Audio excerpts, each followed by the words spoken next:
under false pretenses and then leave them stuck in the middle of a civil war. It's wrong.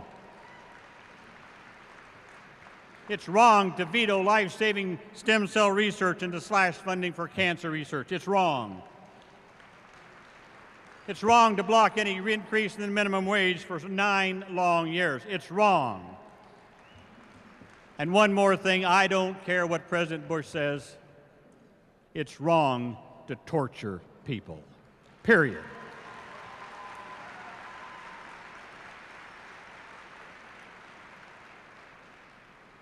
You know, as I travel around Iowa and the rest of the country campaigning for other Senate candidates, everywhere I go, it occurs to me that 2 years after the last election, there's what I call a lot of buyer's remorse out there over the last election.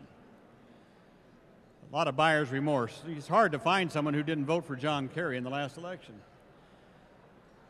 But since they don't have a warranty and since we're stuck with Bush and Cheney for 2 more years, we darn well better provide some adult supervision for the next couple of years. And for us here in Iowa, that means 5 things. Leonard Boswell, Dave Loebsack, Bruce Braley, Sheldon Spencer, and Joyce Schulte going to the House of Representatives this year.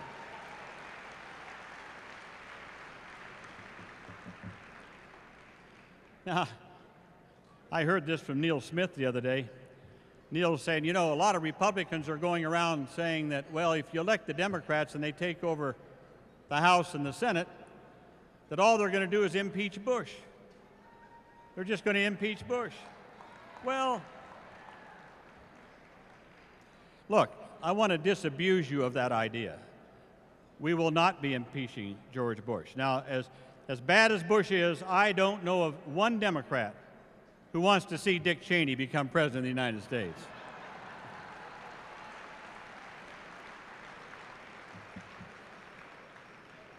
Our system, as President Clinton said, depends on a strong Congress, a Congress willing to check an out-of-control executive.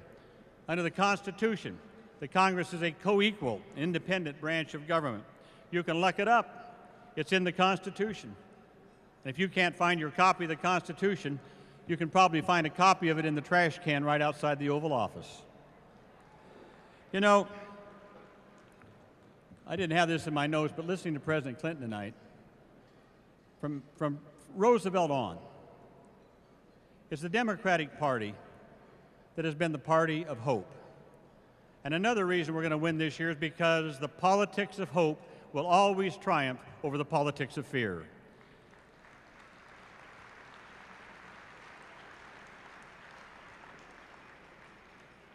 It's been said, and I picked this up listening to the President, it's been often said that we're a conservative country, that the United States is a conservative nation.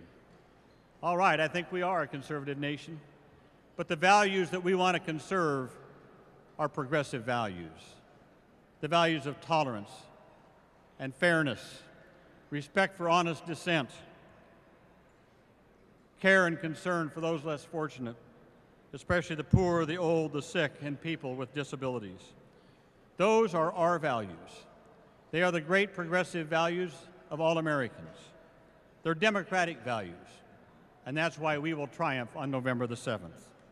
So, my friends, we, again, are privileged to have President Clinton back. Isn't he great? Wow.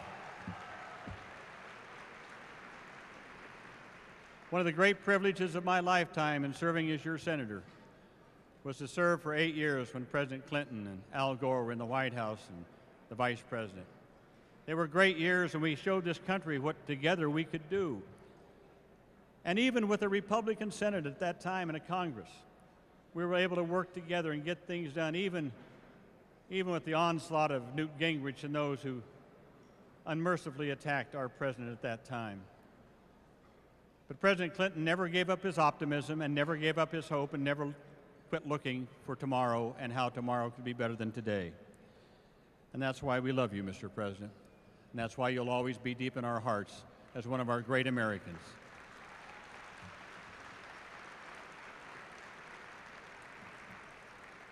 Now, I see I see that President Bush is coming here next week for Leonard Boswell's opponent, Mr. Lamberti. Well, I called up Leonard and I said, Leonard, that's it. I'm not going to raise any more money I'm not going to do anything anymore for you from now on. All I want to do is raise enough money to pay for Bush to come back to Iowa 3 or 4 more times before the election. The fact that President Bush is coming here tells us all we need to know.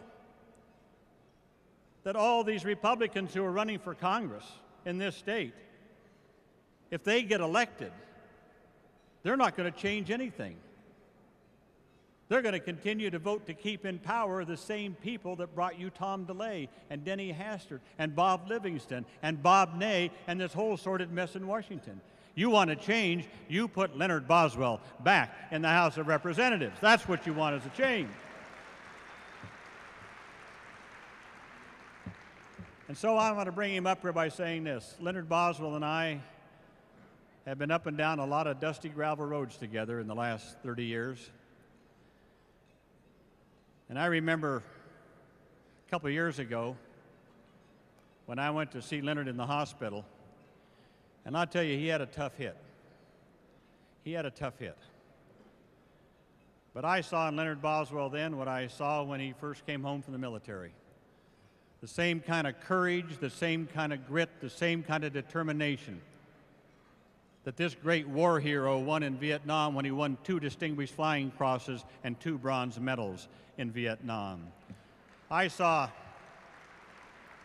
that Leonard Boswell was not about to give up or give in to anything that hit him. And man, has he come back. His health is back. He's strong. He looks like the colonel that I saw when he came back from the Army after about 30 years, after about 20 years in the Army.